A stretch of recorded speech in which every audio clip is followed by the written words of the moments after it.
about how I learned how to sew and get you started with some resources on how you can learn how to sew. And you can use this to make your own cosplays, your own costumes, or even just make your own clothes. I wanted to learn how to sew because there was a cosplay group that I subscribed to that posted a lot of skits. And on an FAQ video, they showed that they make their own costumes. And I just thought that was so cool. You design something in your mind that's based off these characters that I like, and you made it yourself.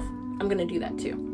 And I ended up liking it enough that I'm still doing it now. My first cosplay was Vocaloid Miku, and I loved it because I could put it on. But it was definitely not something I would share with the world now.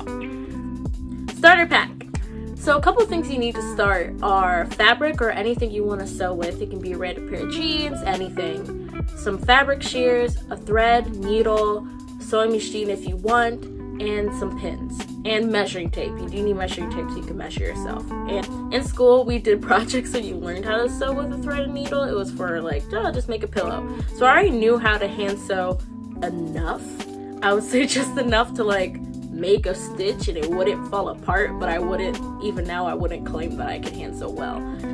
But I started with the sewing machine. I got my sewing machine from a yard sale. It was a Kenmore and it looked like it was from the 70s, but it worked and it sewed a lot of my costumes for the first couple years. So I recommend just getting a starter machine. Once you get your starter pack together and kind of get used to using those, then you can add on to your collection. Now in my collection, I have rotary cutters and cutting mats and special needles and such and presser foots, but they're not necessary in the beginning. You can go a long way with a straight stitch or a zigzag stitch on a sewing machine. Don't invest in the super fancy one just yet. Learn with the simple things and then build on to more fancy stuff. You can't get a certain item like a sewing machine right now. Don't fear. You can still learn some fundamental parts about sewing with stitch witchery or fabric glue or a hot glue gun. You don't need to have a thread and needle at this point. Now, eventually you'll want to because you want to learn how to make seams and learn kind of the nuances with those things. But you can just learn how to put fabric right size together. That may seem super simple, and if it is, I'm glad for you. But when I was learning how to sew, I didn't realize that you need to put fabric a certain way for it to look right. So start taking apart clothing that you are going to make into a rag anyways. Learn how they were put together. Take a hot glue gun and glue it back together. Does it look like a shirt? Congratulations, you just learned how to put a shirt together. You don't necessarily need anything to sew with yet, and you can still follow tutorials on how to make certain things with a hot glue gun. And then once you kind of have this fundamental understanding of how to put certain things together, then maybe at this point you can upgrade to a sewing machine. Just because you can't get it now doesn't mean you have to sit there and wait. Watch the videos now. Learn what you can do. Where to learn? Where do you look to learn? The internet. I'll have a list of resources that you can refer to in the description below, and it'll be on my blog, so you can just click some videos if you want to learn about fabric, needles, how to start a sewing machine. It'll be all down there.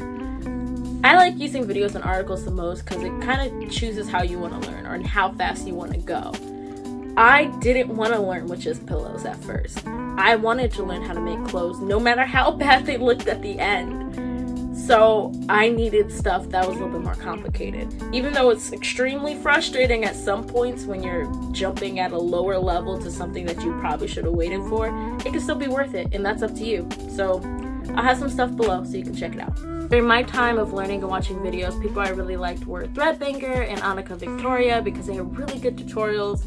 And at this point, Threadbangr had a lot of people from different channels coming in and sharing stuff, so I ended up like branching off into those channels too and watching it.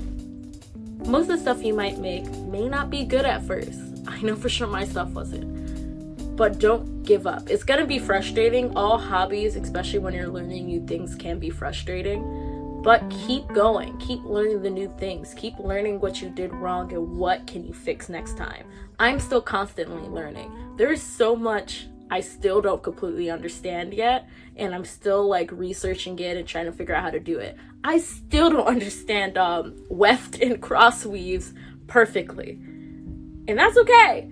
Just keep learning, fail, try again. Don't give up. So those are my tips on learning how to sew. Please check the description down below if you want to see the link to the blog with the other resources.